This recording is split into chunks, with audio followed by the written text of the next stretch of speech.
তোমারি মাটিতে ঘুমায়ে পড়িব চিরজনমের মতো। রবে না সেদিন পিতার আদর, মাতার স্নেহের কোল। বন্ধু স্বজনে ব্যথা অনুভূতি, শিশুদের কলরল। ধরণীর বুকে যত আশা, আর রচিনু সম্পদ যত, তোমারি মাটিতে মিশায়া যাবে হাই আমার দেহের মতো। কতজনে এসে স্নেহ মমতায় ডাকিবে নামটি ধরে,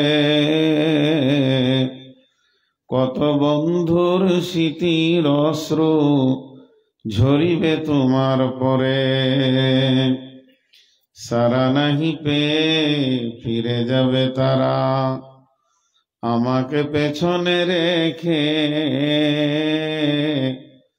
তুমি হাসিবে সবারে কাঁদায়া, সবার অশ্রু মেখে। একটি সকাল একটি বিকাল কাটেনি যাদের ছাড়া, ভাবিতে পারিনি কেমন এতে হয় পর হয়ে যাবে আজ তারা। যেমনি একা একই আসিনু হবে, একা একই যাব। বিদায় কালে পথের সাথী কোথায় গো পাব।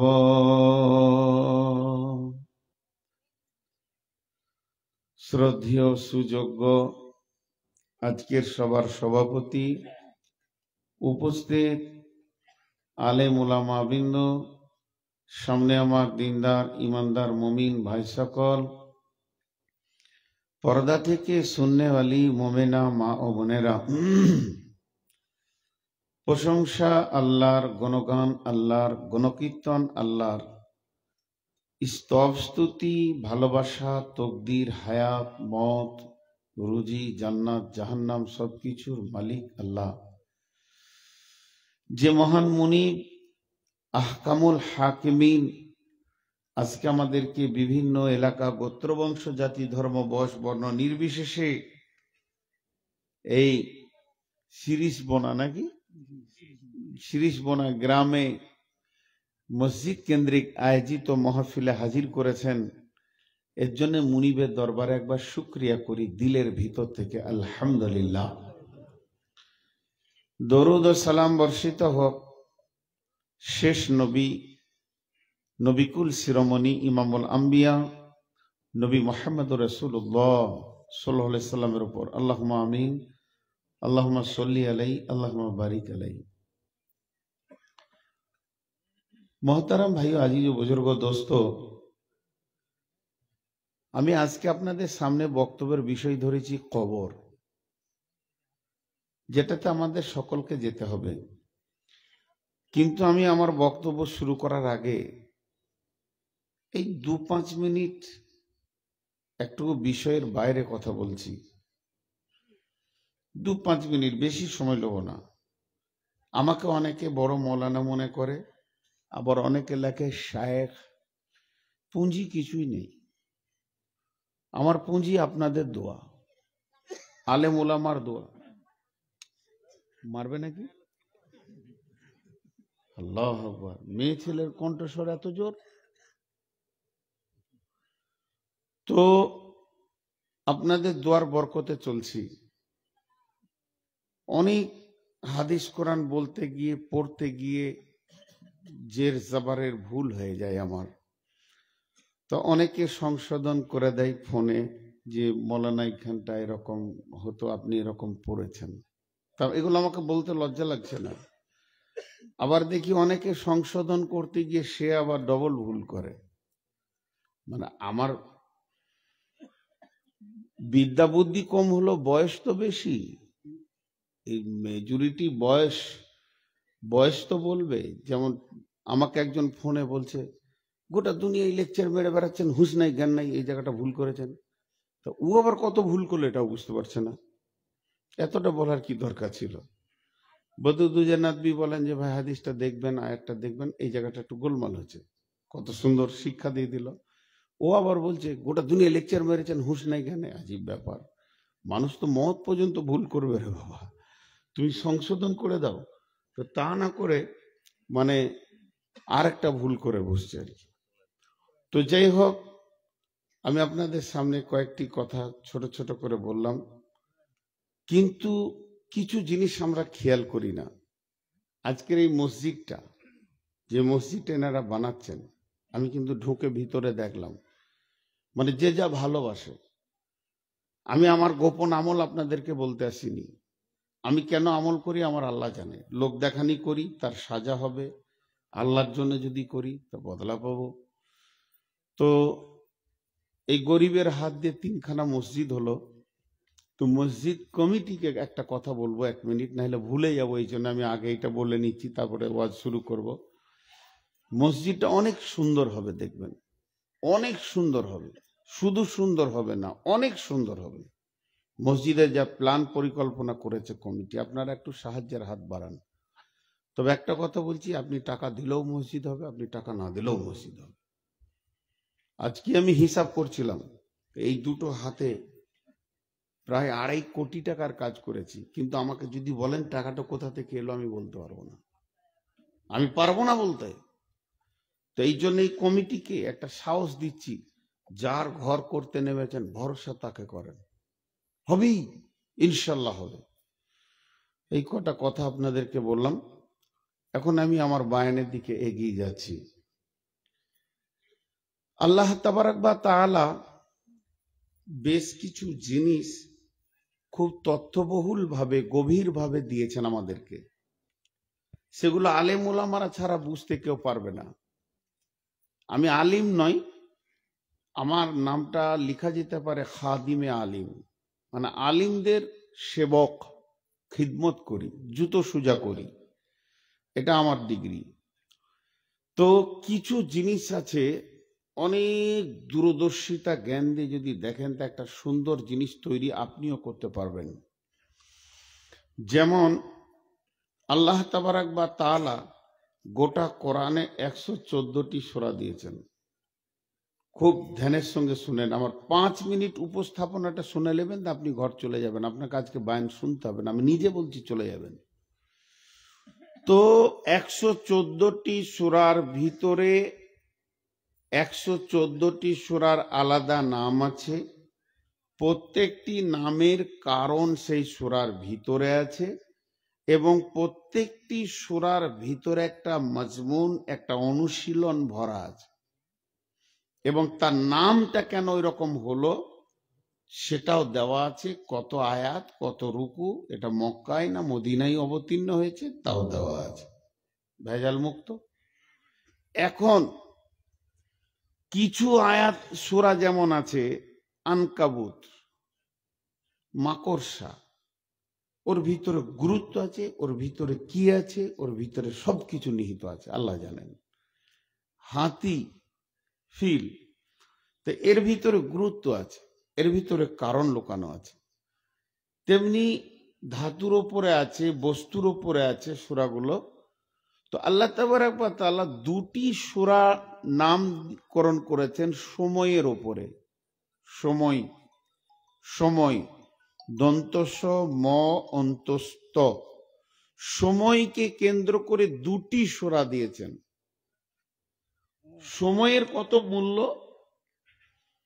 সময়ের কত দাম, সময় কত গুরুত্বপূর্ণ বিষয়, এর জন্য আল্লাহ 2টি সূরা দিয়েছেন সময়কে কেন্দ্র করে। একটা সূরার নাম হলো সূরা ফজর, আর একটা সূরার নাম হলো সূরা আসর। একটা দিনের শেষে, একটা রাতের শেষে, একটা দিনের শেষে, একটা রাতের শেষে। আবার ওই সূরা দুটি যে ওয়াক্তে দিয়েছে, ওই দুটো ওয়াক্তে দুটো নামাজ দিয়েছেন আল্লাহ। একটা আসরের নামাজ, একটা ফজরের নামাজ। আবার ওই ফজরের নামাজের পর কোনো সুন্নত নামাজ নাই।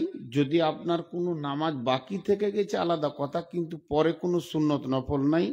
আর ফজরের পরও কোনো সুন্নত নফল নাই, আসরের পরও কোনো সুন্নত নফল নাই, খালি রেখেছেন জায়গাটা আল্লাহ।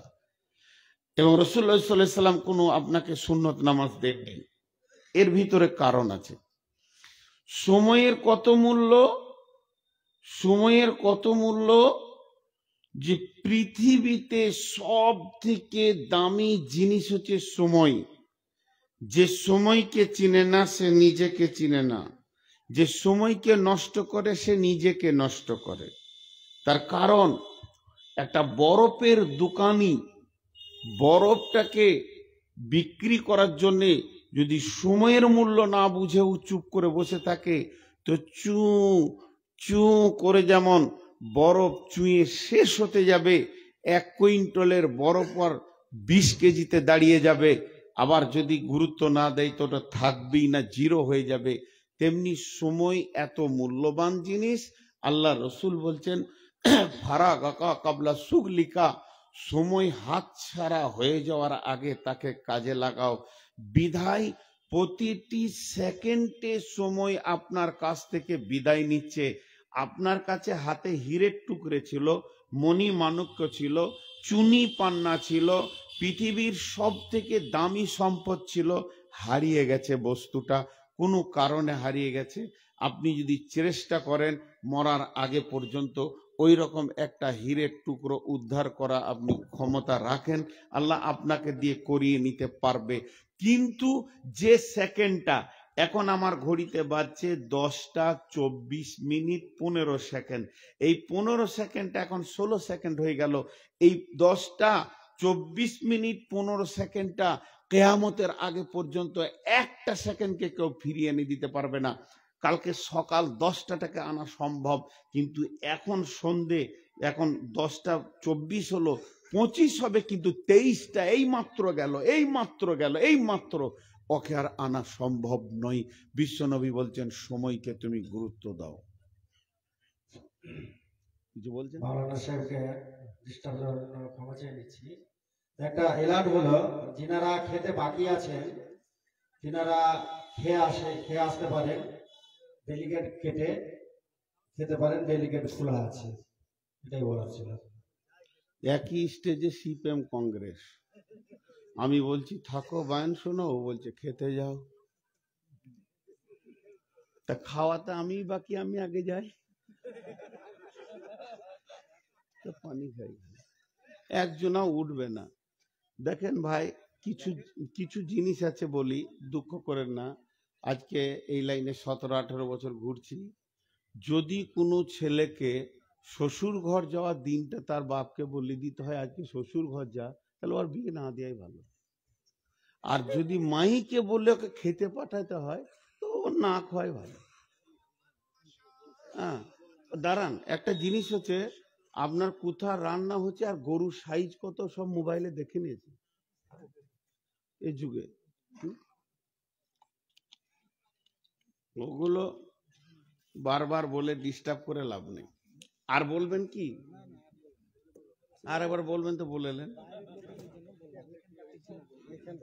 ও বাইরের জন্য, তো বাইরের জন্য এই মাইকটা ব্যবহার করবেন কেন? ওরা খাবার লেগেই তো ঘুর ঘুর করছে। আসলে আমাদের বুদ্ধি কম তো, আর পুঁজি কম। যদি মাঝে কথা বলেন তো হারিয়ে যাবে বায়ান। হ্যাঁ, মুখস্থ করে উঠেছি তো। সময় হচ্ছে খুব মূল্যবান, এতক্ষণ আমি বললাম সময় মূল্যবান, আর কিছু বলবো না, শেষ। আল্লাহ একটা সূরা দিয়েছেন, সূরাটার নাম তারিক। বিসমিল্লাহির রহমানির রহিম। ওয়াস-সামাই ওয়াত-তারিক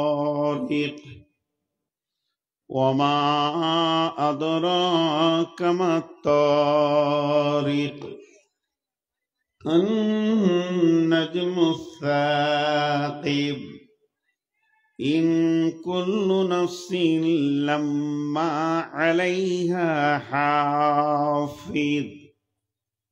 এটা তফসির করলে অনেক সময় লাগবে, কয়েকদিন করেছি। ছোট্ট একটু এখান থেকে জড়ির মতো দুটি কথা লিব। আল্লাহ বলছেন, আমি কসম দিচ্ছি ওই রাত্রিতে আসা যাওয়া আগমনকারীর, গভীর রাত্রিতে যে আসে আর চলে যায়, আমি তার কসম দিচ্ছি। এরপরে আল্লাহ নিজেই বলছেন, তুমি জানো কি কে আসে কে যায় গভীর রাত্রিতে? রব্বুল আলামিন নিজেই বলছেন, গভীর রাত্রিতে যে আসা যাওয়া করে প্রজ্বলিত নক্ষত্র তারা। এখন আপনি বলেন, আসমানে তারা কতগুলি আছে পৃথিবীর কেউ আজ পর্যন্ত গণনা করতে পারেনি, মত পর্যন্ত গণনা করে শেষ করতে পারবে না। বিজ্ঞানীরা বলছেন একটা সেকেন্ডে 3 লক্ষ মাইল, 3 লক্ষ কিলোমিটার আলোক বর্ষ আলো দ্রুত গতিতে যেতে পারে। সূর্য যে উঠছে, এই আলোটা যে যাচ্ছে, একটা মানে আলো কত জোর দ্রুত যেতে পারে, সেকেন্ডে 3 লক্ষ কিলোমিটার যায়। আর এই রকম দ্রুত গতিতে তারার আলো পৃথিবীর দিকে আসছে। যেদিন আল্লাহ তাকে জন্ম দিয়েছে ওইভাবে তার আলোর গতিটা দ্রুত গতিতে আসছে, এখনো পর্যন্ত পৃথিবীতে সেটা পৌঁছায়নি। তার মানে হচ্ছে আলোক বর্ষ, এটাকে যদি হিসাব করা যায় সেকেন্ডে 3 লক্ষ, মিনিটে তাহলে কত লক্ষ হবে, ঘন্টায় কত লক্ষ হবে, একদিনে কত লক্ষ হবে, এবার মাসে কত লক্ষ হবে, বছরে কত লক্ষ হবে, তাহলে তারা আছে কতগুলো। তাহলে একটা গ্যালাক্সি যেটাকে ছায়াপথ বলছে, এর ভিতরে কয়েকশো কোটি তারা রয়েছে। এখানে আবার ব্ল্যাক হোল রয়েছে, যেটা বাংলায় বলে গহ্বর অন্ধকার গর্ত। সে আবার কত বড়, পৃথিবী থেকে 13 লক্ষ গুণ বড় সূর্য, সূর্য থেকে কয়েক কোটি গুণ বড় একটা তারা। আর ওই রকম তারাগুলোকে প্রতি সেকেন্ডে হাজার হাজার কপ কপ করে গিলে ফেলছে, সে আবার কত বড়। এতগুলি তারা, এতগুলি গ্যালাক্সি, এই গ্যালাক্সির ভিতরে এতগুলি তারা, এতগুলো নক্ষত্র, সূর্য চন্দ্র যা রয়েছে সৌরজগতে, আমার রব বলছে তোরা সারা জীবন হিসাব করে পাবি না। আর আমি তাদেরকে একটা গতিশীল রাস্তায় ছেড়ে দিয়েছি, তারা টাইমে টাইমে আসা যাওয়া করে, নিজের কক্ষপথে গতিশীল হয়ে যায়। এর জন্য আল্লাহ ওই আসমান জগৎ থেকে নেমে আমাদের মজলিসে এক্ষুনি চলে এলো, যে মানুষগুলোকে বলছে তারার কথা বলার পর, ইনকুল্লু নাফসিন লাম্মা আলাইহা হাফিজ, তোরা যতগুলি আত্মা আজকে স্টেজে বসে আছিস, আমি এতগুলো তারাকে যখন একটা রাস্তাতে চালাতে পারি, কারোর সঙ্গে কারো টক্কর হয় না। সূর্য নিজের গতিতে ঘুরছে, চন্দ্র নিজের গতিতে ঘুরছে, গ্যালাক্সি তারা নিজের গতিতে ঘুরছে, যারা এখনো পৃথিবীতে আলো পৌঁছাতে পারেনি তারাও নিজের গতিতে ঘুরছে। কয়েক হাজার কোটি রয়েছে, তারা ঘুরছে। আর তোরা পৃথিবীতে কতগুলো আছিস শুনেলে, খুব বেশি পৃথিবীতে 750 থেকে 800 কোটি মানুষ আছিস, শিশু থেকে বৃদ্ধ পর্যন্ত। তাহলে এখানে কয়েকশো কোটি তারার রাস্তা যদি ঠিক রাখতে পারি, তাহলে তোদের গতিশীল জীবনটা আমার নজরে রয়েছে। আব্দুল খালেক সকালে উঠে সন্ধ্যা পর্যন্ত কি করে, নূর মোহাম্মদ সকাল থেকে সন্ধ্যা পর্যন্ত কি করে, আমার আল্লাহ বলছেন ইন কুল্লু নাফসিন লাম্মা আলাইহা হাফিজ, তোদেরকেও তোদের গতিকে মেপে দেওয়ার ক্ষমতা আমার আছে। অতএব শুনেলে প্রত্যেকটি নাস, প্রত্যেকটি আত্মার পেছনে আমার সূক্ষ্ম দর্শন রয়েছে, এবং তাদেরকেও আমি গতিশীল রাস্তায় ছেড়ে দিয়েছি।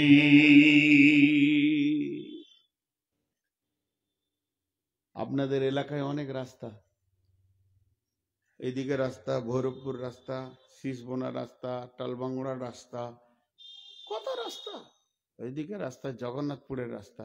কিন্তু জানেন 60,000 ফুট ওপরেও রাস্তা আছে। সেই রাস্তাতে সিমেন্ট বালি লাগে না, পাথর লাগে না, পিচ লাগে না, লিভার লাগে না, জিসিপি লাগে না, রোলার লাগে না, এমনি খাতাতে খালি অঙ্ক করে নিয়েছে। প্লেন যখন উড়ে কলকাতায় ওকে ছেড়ে দেয় দুবাইয়ের পথে, রাস্তা আছে একটা, ওই রাস্তা ধরে উজিয়ে দুবাই পৌঁছায়। আবার দুবাই থেকে আসে, ওর সঙ্গে টক্কর লাগবে না, আসার রাস্তাটা আরেকটা আলাদা। একই রাস্তায় যে ও তুই একটু সাইড হ, তুই একটু সাইড হ, এটা নয়। আসাওয়ালা চোখ বুঝে চলে আসছে যে আমার রাস্তাতে কেউ নাই, যাওয়াওয়ালাও চোখ মুজে। এই জন্য প্লেন ওপরে অ্যাক্সিডেন্ট হয় না, যাওয়া হয় উঠা নামাতে হয়, কারণ যত ঝামেলা ওই নিচে জায়গাটাতে 100টা প্লেন উঠছে নামছে। তা আসার রাস্তা আলাদা, যাওয়ার রাস্তা আলাদা, যেখানে কোনো কালি নাই, কিছু নাই, কিন্তু সব মাপ ভাগ করে নিয়েছে। আল্লাহ বলছে তোদের গতিশীল রাস্তাটা আলাদা। এই কথাগুলো কেন বললাম, অনেক দূর আপনাদেরকে আমি কাছেই নিয়ে এসেছি কবরে। আজকে আমার বক্তব্য কবর, ঠেলে সবটিকে কবরের কাছে নিয়ে এলাম। জি ভাই, আমি একটা রুমে শুয়েছিলাম, ভালো ঘর, সুন্দর ঘর। আমাকে বললো আপনার টাইম হয়ে গেছে। আমি 1 পা 2 পা 3 পা 4 পা করে স্টেজ পর্যন্ত আসলাম। আমি এখানে 100 পা হেঁটেছি, 150 পা হেঁটেছি। আমার ধারণা আমি 150 পা হেঁটে স্টেজে আসলাম, কিন্তু আমার রব বলছে না, তুই 150 পা কবরের দিকে হাঁটলি। মানুষ যত গতিশীল পা নিয়ে হাঁটছে, প্রত্যেকটি কদম তার কবরের দিকে আগিয়ে যাচ্ছে। কথাটা বোঝাতে পারলাম? আপনারা যে বাড়ি থেকে এসছেন, কবরের দিকে আগিয়ে যাচ্ছে। যে যত মোটর বাইক চালাচ্ছে তত তাড়াতাড়ি কবরে ঢোকার জন্য দৌড়ছে। সবারই রাস্তা শেষ হয়েছে কবরে গিয়ে। আল্লাহ তাবারক ওয়া তাআলা বলছেন, ফজরের কেন সময়কে কেন্দ্র করে কোরআনে আয়াত দিলাম। তোমার জীবনে একদিন সূর্য উঠেছে, তুমি যেদিন পৃথিবীর বুকে এসেছো, তোমার জীবন সূর্যের আলো উঠেছে। একদিন তুমি ধীরে ধীরে জোয়ান হয়েছ, জ্বর সর্দিকে কিছু মনে করনি, তুমি মনে করনি, কোনো ব্যথাকে তোয়াক্কা করনি, জোরে গাড়ি চালিয়েছ, মধ্যস্থে পৌঁছেছ। এবার 50-এর পর 40-এর পর তোমাকে ভাঁটি ধরেছে, 47 একটা নতুন ব্যাগ পাবে। সেই ব্যাগটা আল্লাহর তরফ থেকে। একজন ডাক্তার বলছেন মানুষের 47 বছর বয়স হলে তাকে একটা ছোট্ট ব্যাগ কিনতে হবে। এ ব্যাগটা আল্লাহ দেয় কেনার জন্যে, কারণ সঙ্গে ওষুধ না থাকলে আর তোমার জীবন গাড়ি চলবে না, এটা চলবে মত পর্যন্ত। এবার হাড়ে ব্যথা, মাথায় ব্যথা, প্রেশার ভালো হচ্ছে না, সুগারে ধরেছে, ডায়াবেটিস ধরেছে, তার কারণ তোমার জীবনের অন্তিম মাগরিব হতে চলল। হে মুসলমান, আল্লাহর গোলাম, একদিন তোমার জীবনের সূর্য উঠেছে, আর একদিন তোমাকে পৃথিবী থেকে বিদায় নিতে হবে। বিশ্ব নবীর মতো দামি ব্যক্তি, যেটা আল্লাহর দোস্ত, আল্লাহর খলিল, আল্লাহর পরে পরে যার স্থান, তাকেও মতের কোলে ঢলে কবরের ভিতরে যেতে হয়েছে।